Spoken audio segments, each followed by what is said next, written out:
এক তরুণ অভিবাসী পরিবারের সন্তান, যিনি একদিন আমেরিকার সবচেয়ে বড় শহর নিউ ইয়র্কের মেয়র হবেন, ভাবা যায়? আজ আমরা জানব সেই ইতিহাস রচনা গল্প, জোহরান মামদানির জীবন, লড়াই আর জয়কথা। চলুন শুরু করি তার জন্ম থেকে। জোহরান কওমি মামদানি জন্মগ্রহণ করেন 1991 সালের 18 অক্টোবর উগান্ডার রাজধানী কাম্পালায়।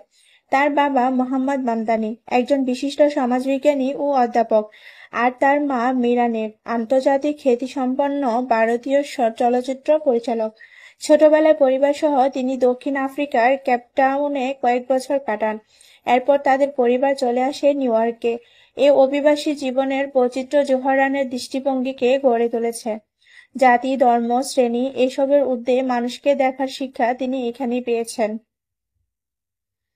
জোহরান পড়েছেন বোর্ডিং কলেজে, যেখানে তিনি আফ্রিকান স্টাডিজ নিয়ে ডিগ্রি অর্জন করেন 2014 সালে। ছাত্রজীবনে তিনি ছিলেন সক্রিয় সমাজকর্মী, বিশেষ করে মধ্যপ্রাচ্যের মানবাধিকার ও ফিলিস্তিনের পক্ষে তিনি সোচ্চার ছিলেন। কলেজের শেষে তিনি কাজ শুরু করেন কোয়েন্সের একটি এলাকায় হাউজিং কাউন্সিলর হিসাবে, যেখানে তিনি দরিদ্র মানুষকে বাসা হারানোর বিপদ থেকে রক্ষা করতে সাহায্য করতেন। এখানে তিনি দেখলেন রাজনীতি যদি সৎভাবে করা যায় তবে তা সাধারণ মানুষের জীবন সরাসরি পরিবর্তন আনতে পারে। 2020 সালে Zohran Mamdani New York State অ্যাসেম্বলির সদস্য নির্বাচিত হন। তিনি ছিলেন ডেমোক্রেটিক সোশ্যালিস্ট অফ আমেরিকা দলের প্রতিনিধি।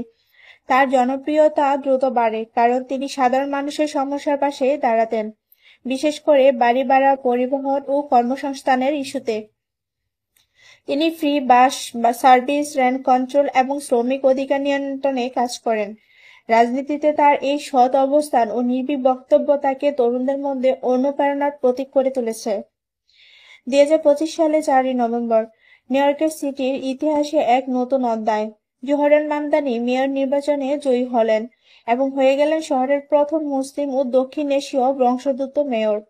তিনি পান মোট ভোটের 50.4%, পরাজিত করেন দুই প্রভাবশালী প্রতিদ্বন্দ্বীকে। নির্বাচনের রাতে তিনি বলেন, এটা শুধু আমার জয় নয়, এটা সাধারণ মানুষের জয়। তরুণ ভোটের স্বেচ্ছাসেবক আর হাজারো স্বপ্নবাজ মানুষের সহযোগিতা গড়ে উঠেছিলেন এই আন্দোলন। প্রতিশ্রুতি দিয়েছেন বাস সবার জন্য ফ্রি করা, রেন্ট স্টাবলিজেশন বজায় রাখা, সস্তা হাউজিং ও শিশুর যত্ন বিনা খরচে দেওয়া, কর্পোরেট ট্যাক্স বাড়িয়ে সামাজিক কল্যাণে ব্যয় করানো। তবে তার সমালোচনা বলছে, এত কিছু বাস্তবায়ন করা কঠিন হবে। কিন্তু জোহরান মামদানি দৃঢ় বিশ্বাসী, যদি রাজনীতি মানুষের হাতে ফেরানো যায় তাহলে অসম্ভব কিছু নেই।